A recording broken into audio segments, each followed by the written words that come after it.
Welcome to the Story Copywriter Podcast, the show that teaches you everything you need to know to write stories that sell and become the written voice of a business you love. With me, your host and founder of Story Copywriters, Rob Drummond. A lot of the work that we do here is to do with personal branding, really. It's about telling your personal story to build trust with people who might be interested in working with you, if not now, into the future. And obviously, it kind of gets my goat where, you get marketing professionals who say that, storytelling is the right tactic for every single business. And I just don't think it is. I think if you're like a demand-driven business, if you're like a locksmith or a plumber, like you bearing your soul and sharing your story, it might play a role in some part of your marketing, but it's probably not the thing that you need to do first. Like you probably need to build up case studies. Like there is a use case for this. Another use case is for branding your business and telling the story of your brand and infusing story throughout the messaging that your brand puts out. So I'm really pleased to have Felice Ayling on the call today. So Felice is another storytelling professional and runs a business called The Band Consulting. So Felice, welcome to the show. Could you share a little bit more for the people listening about who you are, what you do, and how you got into it? Yeah, of course. So so Felice Ayling, I work with businesses to bring their story to life, but also use storytelling in their marketing. So the reason behind it is, using storytelling in marketing is just far more effective than using, a lot of fact-based content. And with, the amount of content that people are being bombarded with, we're kind of very much in that content shock phase. The old style of marketing just doesn't work anymore. So I've been in marketing just over 20 years, started in comms and PR. So telling stories has very much been, part of my career from day one. So I've worked agency side, so that's given me access to a whole bunch of different brands, different industries, different size companies. And what has been true, I think, through all of that is brands that have something to say will perform better than those that don't. So I left my corporate job 2 years ago. Part of the reason behind that, again, was I was, sort of working as a marketing director. You're doing everything. So, sort of looking after, website performance and CRO and PPC and offline advertising and event support. So I've had one of those roles. I've never had to juggle so many plates at the same time. Exactly that. And I think I felt like I was spending more of my time writing board reports than I was actually doing the work. Yeah, and the impact. And so I just decided, what part of that marketing do I really love? What part am I really good at? What part gets me really passionate? And what do I see as being a skill that isn't actually as widely available as something like, advertising management or copywriting or and that for me was storytelling, this idea that you can bring brands to life and create a more emotional connection with your audience through telling stories.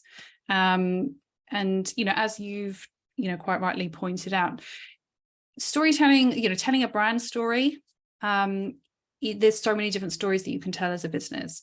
So just telling a brand story isn't necessarily what every brand needs. An origin story or, those may be good for networking, peer-to-peer stuff. Or if you're looking for investment or you're looking to grow and expand, the brand story becomes more important. But for me, it's about everyday stories.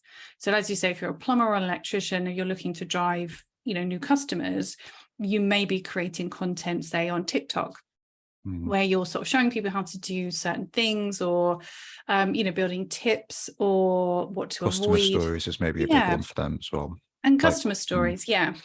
Because I think the idea is that even if you're a service or demand-based business, somebody is looking to achieve something by bringing you in. And it's not just about the work that you do, it's about how you do it. So what do you like to work with as a person? You know, if you bring somebody, you know, in and they're in your home for the day doing a piece of work, it's nice if you can get a sense of what they're going to be like or who they are, you know, before they arrive. So, but like you say, you know, there are some things, you know, Amazon doesn't need a brand story. You know, people go to them because of the product range and it's cheapest and they get it quickest. So there are going to be some businesses that for whom storytelling isn't a big thing in their day-to-day and in their content. So it's going to depend on the company how important it is to them. But for anyone looking to stand out in the market, they need to have some sense of who they are, what makes them different, and what their customers want from them, and making sure that they really highlight that and focus that in their marketing, in their messaging, and their content, and the customer experience. I think there's a decision at some point where it's like, do you operate a business primarily, even if you're a solopreneur, do you operate as a business brand? So do I operate as story copywriters, or do I operate as me? Do I brand myself as Rob Drummond? And maybe that's sort of defining the distinction here between where is the voice of the business coming from? Is it coming from a founder or maybe a small group of founders, or is it coming from the brand as it's kind of presented to the world? So I think it's going to be both. I mean, if you're a solopreneur or if you're a small business run by a founder that has a vision, that story is going to be driven by the founder. However, for the businesses I work with, and my number one message is the story should be driven by your customers.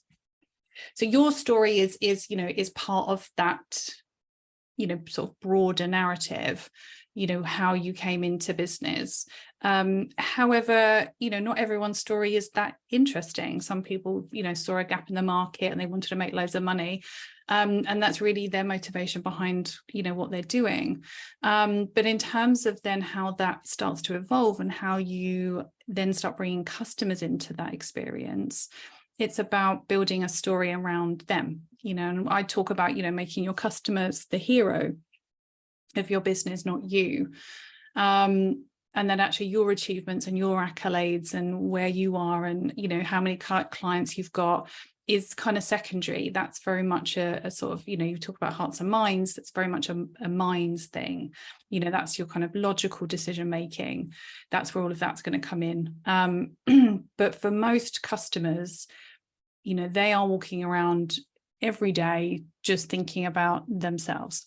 They're thinking about themselves, and you know, they have goals and dreams and desires, and that's what they're working on, you know, that what's going to better my life or the life of the people around me that I love. And if you, as a business, you know, you come in and you step into that person's world and you say, oh, check us out, look at how great we are, you know, that you're not going to have much impact. It's going to fall on deaf ears. Whereas if you step into someone's space and say, you know, that thing that you really want, that we know that you want, we can help you get it.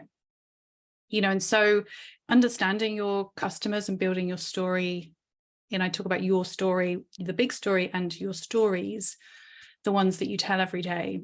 If you can really build those stories around your customer, so your customer's the hero, that's when you'll get people, you know, customers knocking down your door and wanting to work with you, and, you know, and really engaging in what you're putting out there, you know, far more so than if you're putting out another post saying we won this award last week. Like, who cares? There's a reorientation around focus being on the customer. So I've heard Donald Miller describe this in similar terms, where he describes, so the customer is like Luke Skywalker in the story, and you are the Muse character. So you're the Yoda or Obi-Wan. Yep. You're the elder figure that is kind of the helper character, but the focus isn't so much on you.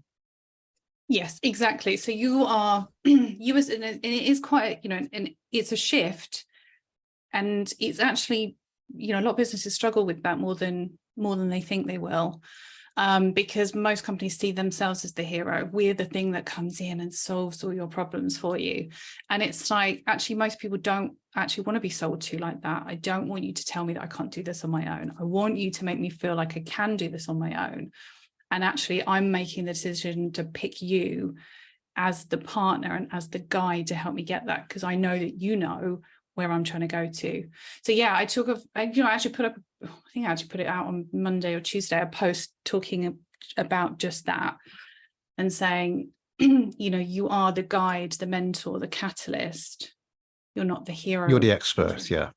Yeah. And I said, you know, you're the examples I gave were, you know, you're the Obi-Wan to their Luke, you're the Kit to their Knight Rider. I don't know if you're old enough to know Knight Rider, to Michael Knight. You're the Haymitch to their Katniss. You know, it's very much about saying, we know what you're trying to do. You can get there, but if you work with us, we'll get you there quicker. I've seen this kind of structure work really well. You know, when someone first comes across your website for the first time, and I've interviewed a copywriter called James Daniel for the show before, and he has a business that helps people develop video scripts. And it's trying to create this engagement very quickly within the first sort of 5 seconds or so that establishes that, yes, that it captures their attention by making them the hero of the story, I guess. But it makes them want to stick around. But then what we've been kind of arguing is that once people then do stick around, then before they sign on the dotted line, they probably do want to hear a bit more about you. Yeah. Because they want to know that they can trust you. Yep. And that, you know, especially if they are going to work quite closely with you and invest a significant amount of time and or money, which probably describes all of my clients. And yeah, so your personal story very much does still play a role, but this idea of reorientating the initial comms around the customer, I think is quite important. I think it's, you know, if you want to gain traction when someone first comes across you, whether that's they scroll by an initial thing that you put on LinkedIn, whether it's someone clicked through to your website for the first time, it's like, it probably isn't helpful for it to all be about you. Yeah. And I mean, how many times do you see that you land on a company page and the first thing you see is, you know, I think the example I used yesterday was like, you know, 1 million sold in 20 countries, you know, or, you know, UK's award-winning whatever. And so that first thing, and I do understand that. I do understand the rationale behind that, and that actually probably would have been okay 10 years ago. Those things are really important to somebody who's about to sign on the dotted line, but for someone who is just a first-time web visitor, they don't care yet. No. So like I said, those things are super important, but the way most people purchase is it's hearts first, then minds. So they definitely need that information. They definitely need to know more about what you do. They're going to want to know, you know, how much it costs. Do you deliver to me? How long's the course? You know, whatever it is, they're going to need all of that information, but it's fact-based content. But if you're leading with that, if that's your leading message, you're going to have to really work hard to get people into your website. Or the people that you're going to be attracting are people that already know who you are and already know that they want it. But I think leading with that is putting you at the forefront. You're centering yourself in the story. You're centering yourself in the solution, as opposed to centering your customer in that story. Like, somebody wants to know straight away. They want to feel that their goal, their desire is understood. And sometimes it's, you know, it's not necessarily the goal that they have verbalized or said out loud. And when I do my workshops, the example that I use, and I deliberately use this one because it's kind of boring, is I talk about, so for an example, if you're a company and you sell Excel courses, like, you can't think of anything more mundane and boring than selling. I'm already bored just at the mention of it, but Excel courses. Yeah. I mean, unless you're like a super data nerd, you're not going to get excited about it. And so if you're, you know, you think about marketing that course, you think, well, okay, what are my customers' needs? Well, they need an Excel course. What are the information needs they have around that? They need to know, what's the format? Is it online or in person? How long is it? What am I going to learn in that? What level am I going to come out at? How much does it cost? How do I sign up? All really, really useful and important information. People aren't going to buy if they don't know how much it costs. They're not going to buy if they don't know how long it is.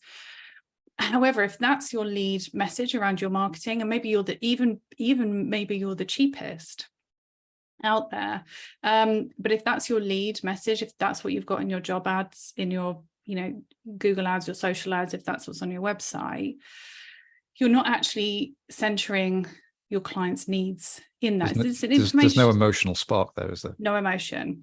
And so it is important to dig a little bit deeper and think, what are the motivations for somebody taking a course? What is it that they're trying to improve in their lives by taking this course that you have? And that could be, for example, someone's just got a promotion and now Excel and using data and mining data and creating reports and giving those to their big boss. They're doing a lot more of that and they're a bit scared. They fudged over it in the interview, but now it's time to knuckle down. And they don't want to admit that they don't know what they're doing. And so, and they feel this weight, or they end up spending way longer than they need to, creating documents or creating graphs or creating reports or filtering information. And so their desire is they want to impress their boss. They want their boss to see them as competent, and see them as doing a good job, and they want to feel confident that they know what they're doing, that when they're presenting information, they've done it correctly. The information they're putting in is right. They're not going to be sitting in a meeting presenting data that someone's going to call out, but that doesn't look right. So that's the motivation for them doing that. And so you start speaking to them on that level and just say, make yourself indispensable at work, present data that everyone loves, and, make yourself look amazing to your boss, make them their right, make yourself their right hand, their go-to. If you start marketing around that messaging, then all of a sudden you're tapping into people's desire, and it's like, oh my God, that's exactly what I need. And so you create this connection with you as a brand, because you're speaking to them where they live.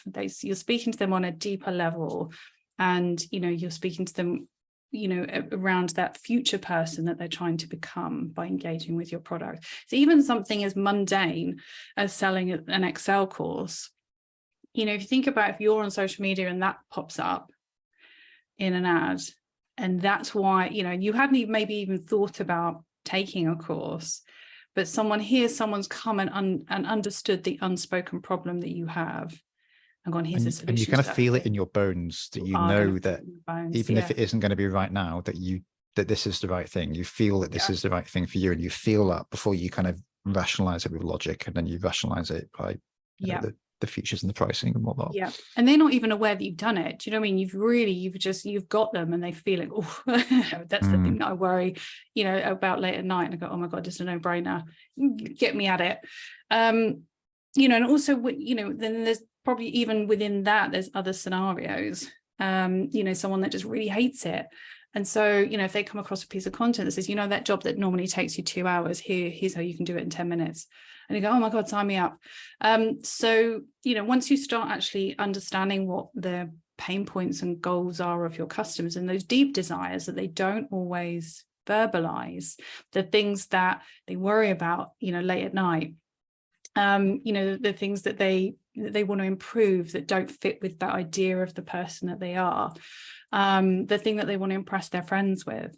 If you can speak to those, not only do you have marketing that works, you can probably cut out 90% of the information that you put out. That's the big thing. It's quite brave to do that, because you as the product owner feel like you need to put out all of this information, otherwise no one's going to buy it. And I think it's quite a brave step to just focus on the emotional pain points and craft a story to engage people around that. And keep focused on that. Yeah. And also, if it's too much of a stretch as well, you can always, the great thing about advertising is that you can A/B test stuff. So, if you are, I think Steve Jobs, famously, didn't he when he left Apple, he went to Pixar and he came back, and all of a sudden he was telling stories around Apple and stories around the product. And they said, I think when the first iPhone launched, he took out like a 14-page advert listing all of the features and the spec and all this information about how amazing. And that's what happens when you get nerds advertising. I think, and a lot of businesses are like that. They have all this list of things that their thing does, and all these cool widgets and gadgets, and, and they think that that's what's going to sell the product. And then I think when he came back, the next ad that went out was one page, and it just said, think differently. Because of the work he'd done around telling the story, all the launch stuff around Apple, and we know the story since. But this idea that if you understand what the person at the end of that cycle is trying to achieve. You know, Apple did a great job at flattering its audience. You know, the best job, I think. The best job. Yeah. And they understood that those people wanted to set themselves apart. They wanted, you know, for them, the Apple, you know, here I am surrounded by Apple products, that those people saw themselves as people that thought differently. And he said, you know, we understand you. We want to give you something different because you deserve it. You're special. You're different to everyone else. You know, we lapped it up, you know, buy laptops that are 5 times the price of anything Dell puts out. I will say they work better. I just think they work better. Yeah. But yeah, I mean, it's just not it doesn't work 5 times better. It doesn't work 5 times better, no. And so obviously that's a big example. But again, just go back to the A/B split test, because I think that's a really good idea. And I think that so I've done enough coaching in archery, and mostly archery really. And one of the things in archery is teaching people where to draw back to. And actually most people who are beginning archery don't draw back far enough. And I say something like, you have to draw back, you have to go over the line to know where the line is. Yeah. And this is one of those things with the story. It's like you have to lay it on too thick, like go too high on the emotion to learn where the line of too far is, because it's probably way further away than you think it is. Yeah. And this thing, I know, you know, you hear this quite a lot. You know, people sort of say, oh, you know, emotion has no place in business. Most people purchase out of emotion. You know, they really do. You know, most purchase decisions are driven by emotion. The logic does need to be there. The information, the facts need to be there, but they are secondary. Most purchases are done out of some kind of emotional driver. And so if we're actually taking all of that emotion out of our marketing and our information, our sales, you know, we're doing ourselves a disservice, because we're not speaking to people, you know, we're not speaking to them to the things that are actually going to make them want to purchase. You know, you can baffle people with science and overload people with information, and, you know, the chances are you're just going to put them off. You're not going to capture their interest. We want to hear more from the brands that we buy from and enjoy buying from. And that could be on a B2C basis. It could be on a business level, B2B. I think that obviously the factual based information stuff obviously plays a role, but I think it is a supporting role. It's not the primary role of your marketing. I think there's a real demand for that. I think surely this is marketing that is worth getting out of bed and doing as well.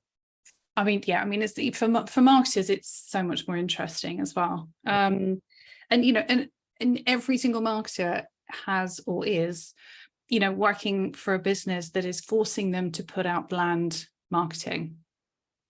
You know, and they'll keep. There's only so many times you can say the same thing as well. It's like I have about five core messages. That's really it. So there's only so many times I can say that over and over. And someone potentially might stay subscribed to me for quite a long time before they raise their hand and go, yeah, actually I trust Rob, but it's time to discuss a project. So you can't just bang over the same things over and over.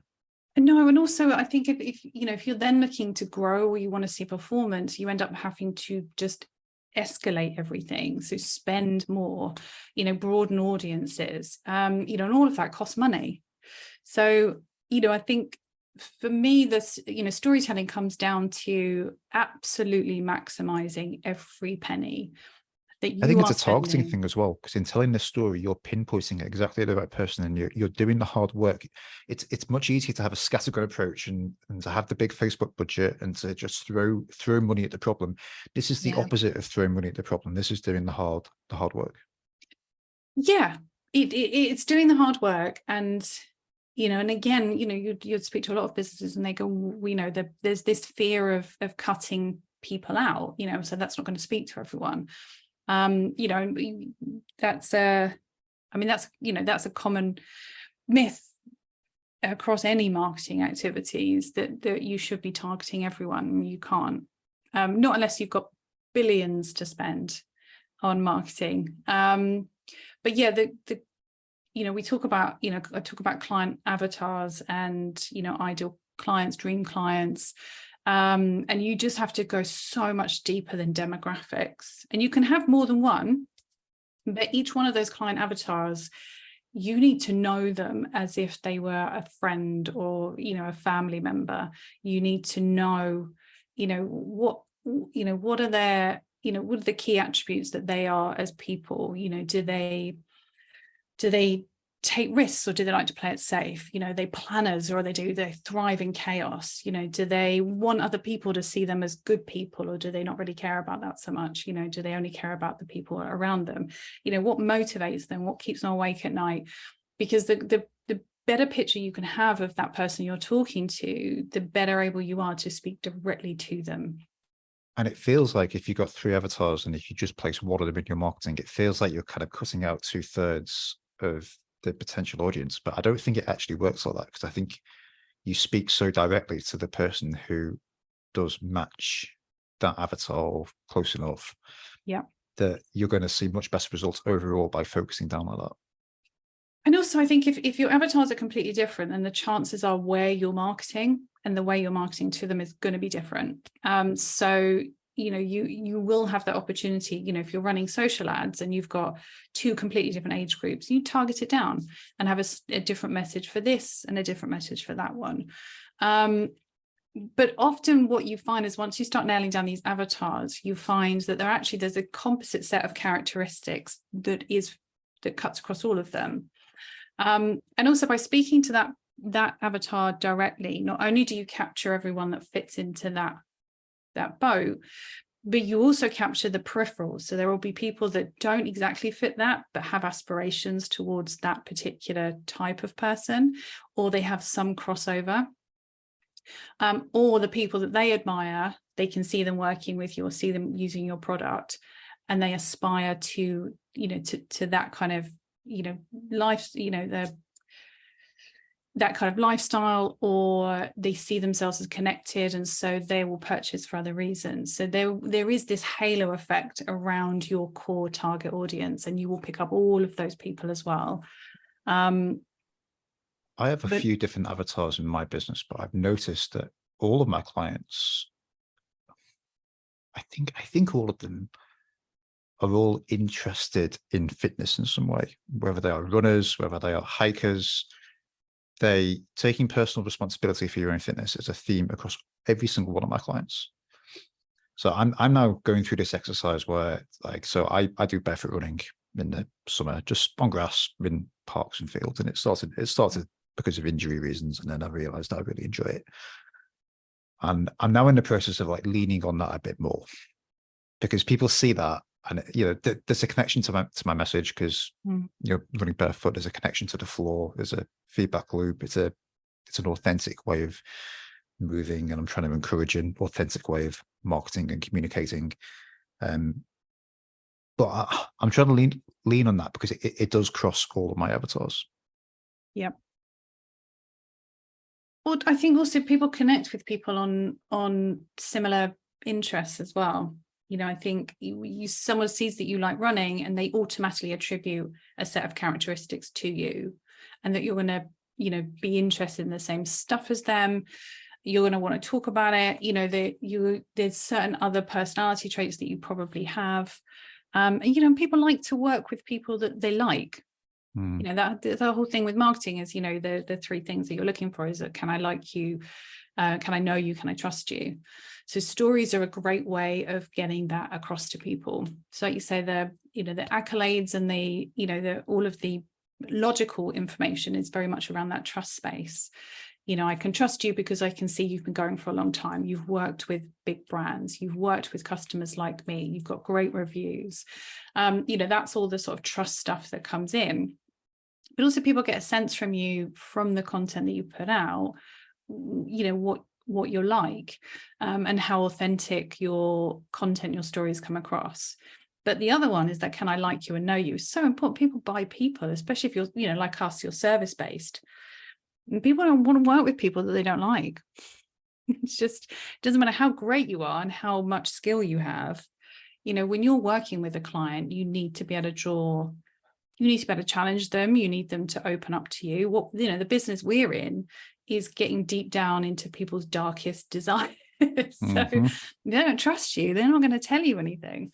So it's so important that people can know us and like us as well as trust us. So putting the stories out there, people are going to make assumptions about who you are and what you're like.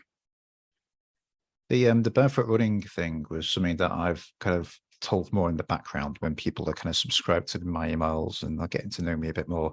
Yeah. It's a bit of a departure actually for me to consider leading with it as like the first thing people see. So in essence, it's a mechanism, isn't it? You use the barefoot running. You know, you don't talk about barefoot running as if you're starting to advise people or give tips. Do you use, so it's your vehicle for telling stories, mindset shifts, you know, thoughts that you had during the day that you know is going to connect with people. That's your reflection time. Yeah, and like the reason I thought about it as you were talking was because a lot of my clients are interested in fitness. Not many of them. I have some that do barefoot running or barefoot walking, but not all of them do. But it's perhaps in the aspirational category of things that they might consider one day. Yeah. So then this aspirational thing then fits into the story aspect of how you see yourself in the future as a future version of yourself there potentially. Yeah, you know, it's like people want to be the kind of person that you know, that does that. You know, I think I'm the kind of person that wants, you know, I would like to be the kind of person that goes swimming in the sea every day. I don't, because it's really bloody cold. But as soon as it's warm enough, get me straight in there. You know, I'm straight in, and I'll take photos and I'll put it on social media. I'll be like, oh, first swim of the year, knowing full well there's probably only going to be 2 more. So, you know, we all have these things. You know, there are people out there that want to be those, you know, Instagram perfect homes, and, you know, they will spend a lot of money in order to do that. The chances are it's only tidy for the photo that they take, and the rest of the time it's complete chaos. Yeah, of course. Yeah, and it's, you know, people don't actually live that way. But if your product and your service can help them feel like they're a little bit closer to that idea of themselves and who they are, you make them feel as if they're almost there, or it's there just waiting to come out. You know, that's when people really want to engage with your business and your brand. Just selling them stuff because, you know, focusing on that kind of surface level of, you know, won't this look nice in your home? And it's like, that's not really why people engage. I think what this really comes back to is people stumble across you for the first time and they feel like you are the right person. You understand the problem at hand better than they do. You've encapsulated that in a story to begin with. Yeah.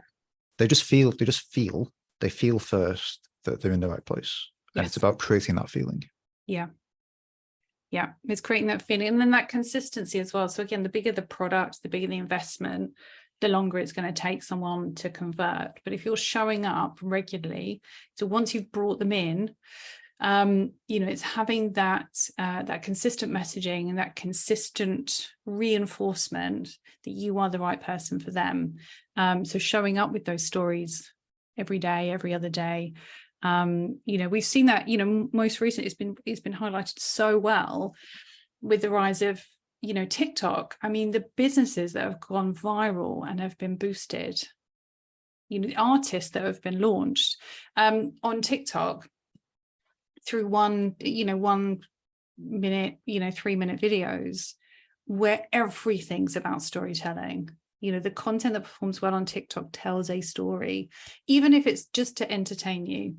But the businesses that have gone viral have very much been there sharing their journey of building that business. And whether that's a day-to-day thing or this funny thing happened to me on the way to work today, or whether it's I've started this business because, you know, I'm recovering from cancer. And, you know, so the stories are big and they're little, but told well. And you can't just drone on about how great you are. Oh, no. You cannot say how great you are. No. Other people have to say how great you are. But again, you know, it's that, you know, it's very much about consistently showing up and talking to people in a way that's going to engage them. So there's the other side to it as well, is there's the stories, knowing what the stories are and telling them well, because you know, people can tell a great story really badly and make it boring. I think there's a positioning thing as well, where we're trying to position you as a certain thing in your ideal customer's mind, because if you get that right, they associate you in their mind as the person that is the barefoot running guy who does storytelling or whatever. Yeah. if you don't get that right in the first place, so my background is in Google Ads, and I've done a range of other things, and I've got a subset of people on my email list who are like, no, Rob is the Google Ads guy, because that's how they came in, and they won't. It doesn't matter what I do. Yep. No, I'm still the Google Ads guy. So yeah, you have to get it right in the beginning, I think, and it's that first. I think if you get that right and then back it up with consistency, that's going to kind of pour cement around that perception. Yeah, but again, coming back to what we were, I know we literally just mentioned A/B testing. We didn't really dig into it. It's okay to test and learn, even if you brought people in with something, and then you're doing something else. That's fine. Those people will drop away if they're not interested. Be prepared to lose people from your audience, because the more you niche down and the more focused you become, the more you are going to find you'll lose people. So don't worry about that. Don't worry about losing people from your connections, your followers, your email, because the people that you're going to get to replace them will be much higher quality and will be much more focused around your ideal client. So don't worry about losing people from your network. If they are not your ideal client, let them go. It's, saves your time trying to market to people that are not interested. But also test it. Ideally, customers, businesses already know who they're marketing to. If they don't know who they're marketing to, they've got way bigger problems than storytelling. If they can't tell you why their customers buy from them, that's a different issue. But if they have a good idea, they can validate. You can do validation with your existing customers, with future customers, test it out, call people up. Like I said, run A/B tests in your ads, use the different messaging, see which one, gets you more business, see how many more people come to the website. You can A/B test landing page environments. So if we stripped all this out and had a singular message, how would that perform? So there are ways of getting closer. You don't have to hit a home run straight off the bat, and you can do it with some degree of data and testing as well. Yeah. I mean, you shouldn't be putting stuff out there that you haven't really kicked around and have other people look at. And we've all seen the consequences of somebody putting an ad out without it ever really having gone through a focus group, or there was something in McDonald's did an ad or something recently that got absolutely slammed, because the ad was, there's a female worker behind the counter, this guy comes in and he buys something and he just sits there basically staring at her, and the message was basically like, you never know what's going to happen, because he asked her out, and of course in this, in the current climate, running an ad that's encouraging men to kind of basically harass women in the workplace didn't go down too well. No. And so it is always important if you're thinking McDonald's ads are normally quite smart as well. They are, yes, they are, I think, normally quite smart. But again, it's that if you want to take a new angle or a fresh angle on something, you do need to validate. You need to do some work into it, yeah. But we did so the company I worked for a little while ago, again, when I first started with them, 90% of their marketing was fact-based information. They had this sort of set of messages that they would put in. And that ran through everything, organic and paid activity, website. And we really wanted to turn that on its head and say, look, we want to build everything around the story that we're telling to people. And this was a high investment, big decision service that we're selling. So, it was very much about how do we connect with people and speak to them on their level. They're trying to, achieve this huge, big thing in their lives. How do we draw them in and give them a sense of what it would be like for them to, if they sign up with us, what's the experience that going to be like? And I think, they'd done a lot of old tried and tested stuff, and everything was, kind of a little bit linear, a very obvious way of trying to communicate things across, just kind of boring. And, people weren't interested in the marketing.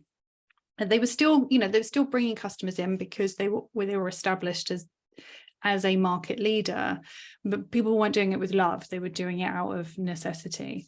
We knew this was going to be a big shift. We didn't have any extra people. We couldn't outsource it. We didn't have any extra budget. And we had to deliver the same level of results while trying to build this new strategy and new campaign. And so what we did is, we made a few test pieces. We made a few initial pieces of content and narrative and story. And then we got a bunch of existing customers and we talked them through it and got them to watch it, and they answered questions. We just did focus groups and a bit of research. And what that did was allow us to make some changes, because immediately we got a bit of feedback going, well, you might want to change that. I'm not 100% sure about that. That doesn't quite feel right. But also we got feedback that had that been a part of the marketing, they actually would have been more likely to sign up. And that in itself is huge. And so, when we then took that to the rest of the senior management, because everyone had to approve, the marketing if we were going to shift it like that.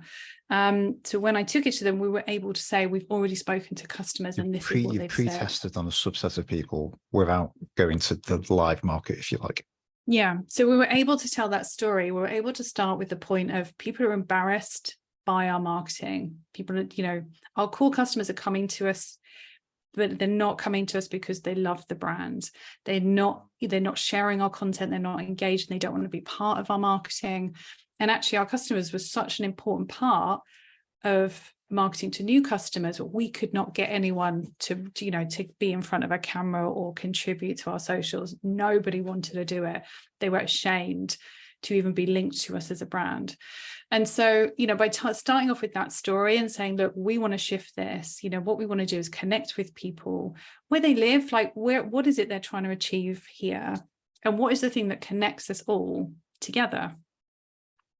And everyone internally, so all of our staff and, all of the people that are connected with the organization, what's the one thing that we all have in common? That's what we need to start marketing to people in.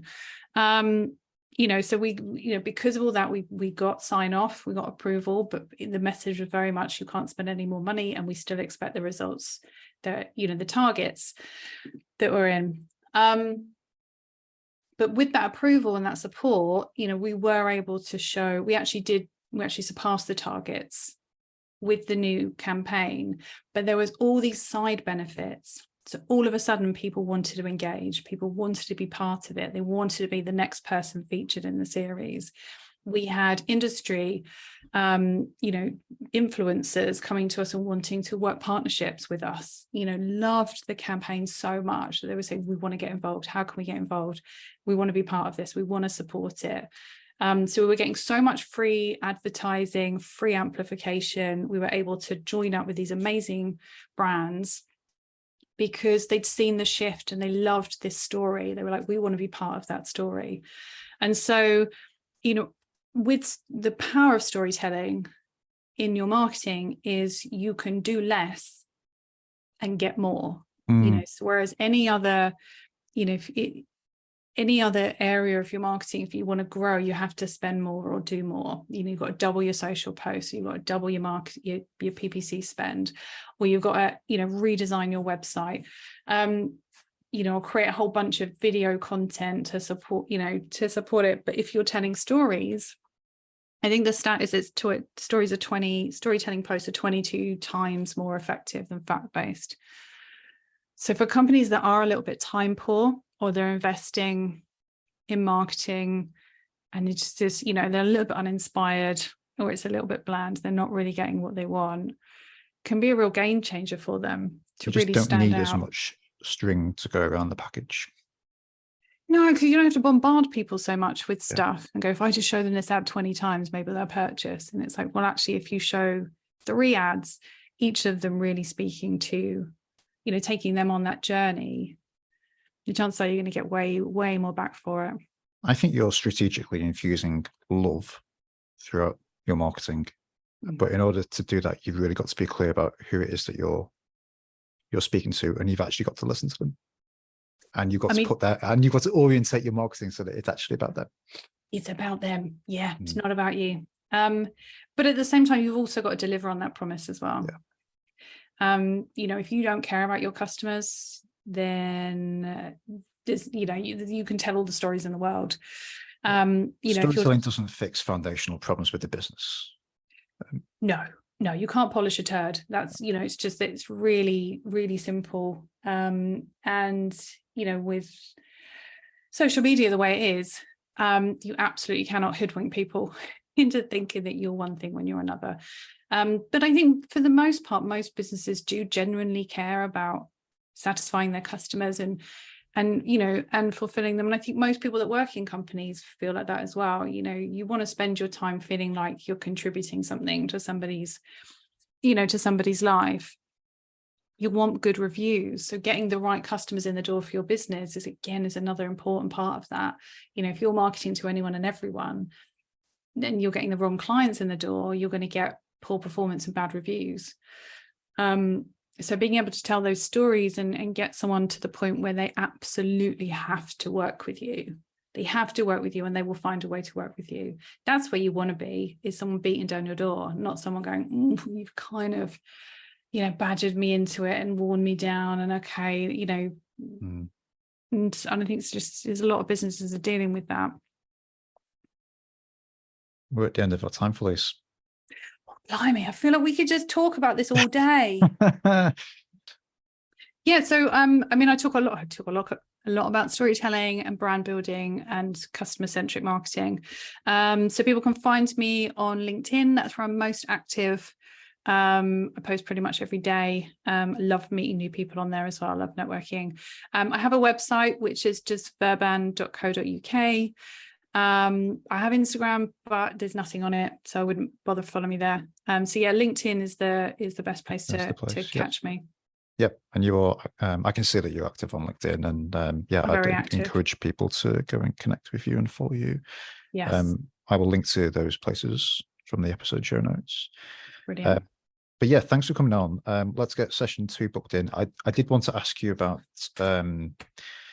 you specifically work with female entrepreneurs, and I wanted to kind of explore that a bit more. So perhaps we can shelve that for the next conversation. Yeah, definitely. Yeah, we can do a whole session on it. Yeah, sounds great. Okay, thank you very much. Lovely. All right, thanks. And we'll talk soon. If you've enjoyed this episode of the Story Copywriter podcast, you'll want to make sure you're on my email list. When you sign up at storycopywriters.com/podcast, I'll also send you my 7-day storytelling crash course free by email. Please also make sure you've got a copy of my simple story selling book, which is available from Amazon in paperback and Kindle formats. Thanks for listening, and I'll talk to you next time.